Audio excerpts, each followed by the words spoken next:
So this first piece of news comes from Nintendo Soup, where they say Miyamoto reveals how Link was named and designed. It says, one of the biggest mysteries people unfamiliar with The Legend of Zelda is Link's name. How did he get his name, and why is his name Link? In an interview with French website GameCult, legendary game designer Shigeru Miyamoto was asked about the origins behind Link's name. Miyamoto said when they first started developing The Legend of Zelda, they imagined the fragments of the Triforce were electronic chips. Miyamoto further explained that The Legend of Zelda would happen in both the past and the future, so as the protagonist is in a link between the past and the future. He is thus named Link in English. At the end of the day, they abandoned the futuristic theme, but the name stuck to Link. We also learned more about how Link was designed. Takahashi Tezuka, I hope I pronounced that right, a video game producer at Nintendo, came up with Link's original design due to the limitations of the NES. It was hard to create a recognizable character. Tezuka made Link's sword and shield bigger. They also had to decide what color out of 3 colors they would use for Link. To distinguish Link from the weapons, Tezuka thought of giving Link a long hat and big ears, which led to the team receiving inspiration from an elf-like character called Peter Pan. Miyamoto felt green, Peter Pan's color, was the perfect color for Link, so Link became green. What do you think? Let us know in the comments. Yes, so this is something that I would say a lot of the more hardcore Zelda fans would know, maybe some casual fans.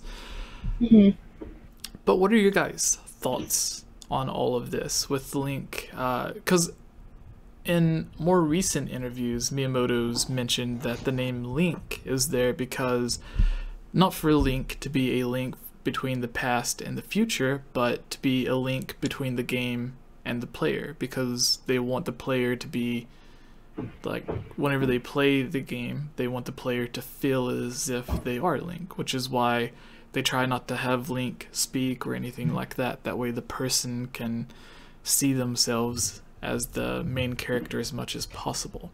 So it seems there's a few different reasons why they stuck with the name Link, but yeah, starting with you, Tubes. Me? Well, I think the name Link makes sense, of course, and I think like it kind of depends, and I feel like it's more kind of open to everyone's interpretation of why they would call it Link. Did Jesse mute himself? No, I'm here. Oh, okay. There's like lots of background noise from you, and then it went really quiet. Sorry. But yeah, anyways, I think it's like up to everyone else's interpretation of how they view and how they are personally linked to the game, or what links the different elements of the game together. So that's probably why they would have named him Link. And what about the past future scenario, which is something they ended up doing with Ocarina of Time? Yeah, like I feel like that's something that kind of takes place a couple of different times and is relevant, but at the same time, like the entire timeline of Breath of the Wild. Sorry, I had it on my mind. I was playing it today. The entire timeline of Zelda is just very strange. Sorry, I gotta get comfortable. I'm just very, very strange, but yeah. But yeah, he's definitely a Peter Pan-esque. All right. And in a very weird way. Did you know about this information already? What were your thoughts?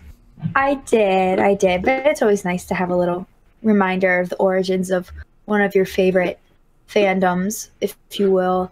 I think it's funny that choosing the name Link, which for when I was younger, I thought it was short for Lincoln.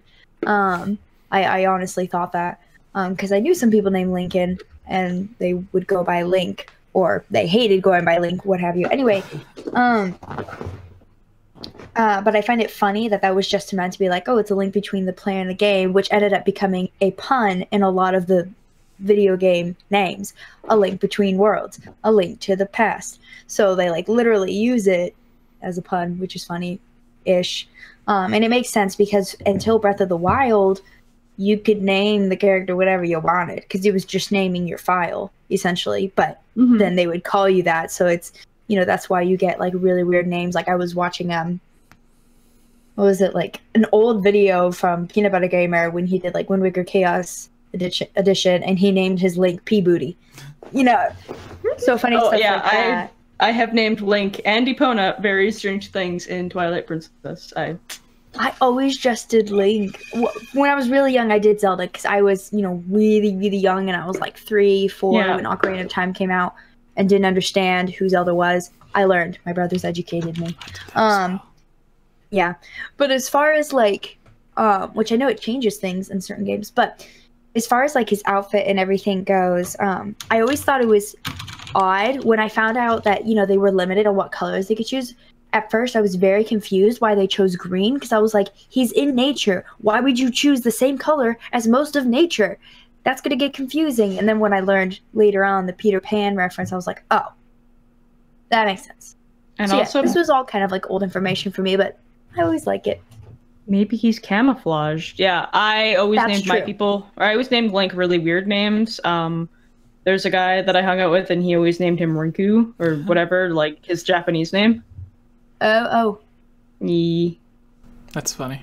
So, the one interesting thing that I've seen here, which I've heard like different takes on it, but with Link being directly inspired by Peter Pan, it seems from this interview at least that they already had the idea to make him an elf-like person with a long hat and everything, and then they just chose to make the outfit green to go with Peter Pan, because he already had the elf-like ears and the hat, and the clothes already matched Peter Pan. So then they just took it a step further and made the color of the clothes and the ears and everything also match.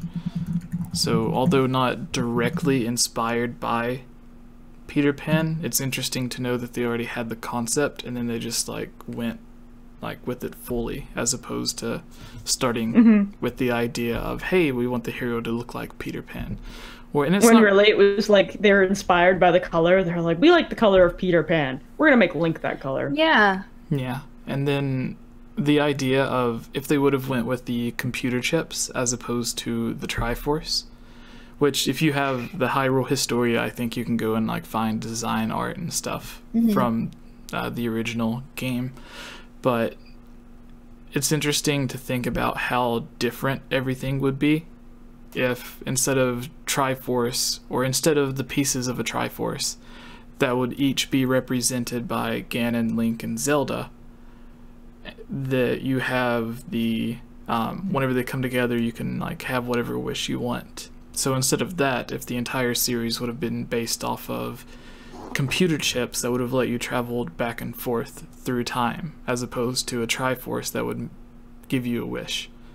So if they would have went with that original idea, the entire Zelda series as we know it would be completely different. Like there wouldn't be a Breath of the Wild or Twilight Princess, Ocarina of Time, or anything. There would be games maybe similar to those, like with the graphical style and stuff, but the actual stories would be completely different. So it's always interesting. Personally, I'm glad they didn't go with that idea. Yeah. Yeah. It was like there's a lot of people that say that they wish like another big what if for the Zelda series would have been if the Ura Zelda would have released, and if that would have happened, we wouldn't have Majora's Mask, Wind Waker, Twilight Princess, or any of these other games. Like we would have something else. Terrible. Yeah, we would have something else completely. Like Majora's Mask would have just never existed, because that game came to be because they had all the leftover stuff from Ura Zelda. So it's just interesting, like looking back at all of these what ifs. Like if America, or at least North America, didn't hate Wind Waker so much when it first released, we would have had Wind Waker 2 instead of Twilight Princess. So, which is always odd to think about, because you're like, I love Wind Waker, but I also love Twilight Princess, so I'm almost glad people got mad, even though Wind Waker's great, but I also like Twilight Princess. Which, one random note on the whole, like, it's always interesting to look at like the origins of how a character gets their look or their name. because sometimes when you think about literature, there might be some really in-depth reason, like, oh, they took all their names from Greek mythology or Norse mythology or something like that. Whereas things just kind of happen, which makes me think of, random side note, Kirby. Kirby's design was literally just meant to be a placeholder. And then they were like, that works, just leave it. That's really funny. Another thing was, in the original artwork for Kirby, they actually had him drawn gray. Yeah. But then in the colored versions, whenever they actually added color to him, they made him pink. And then that kind of stuck throughout the series. So that's why I thought Kirby was a girl for, like, my whole life. Yeah. Is there a female Kirby? Like, is there a Miss Kirby? Like Miss Pac-Man?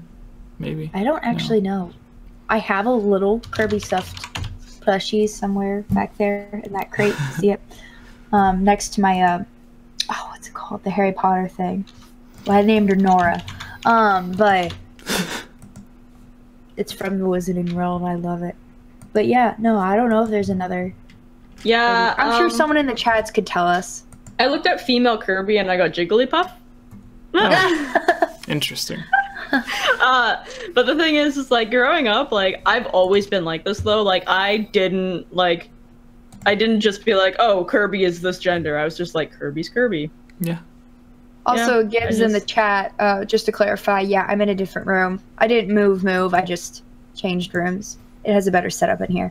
So. All right. You guys are ready? I cannot talk tonight. Are you guys ready to move on to the next? Yeah. Are you guys ready to fart? No. Are you guys ready to move on to the next news story? All right. Let's do Would either of you like to take it? The NES Classic Mini leak. Supposed leak. One? The NES, or NES, not NES. I'm an idiot, sorry. The N64 leak. I can.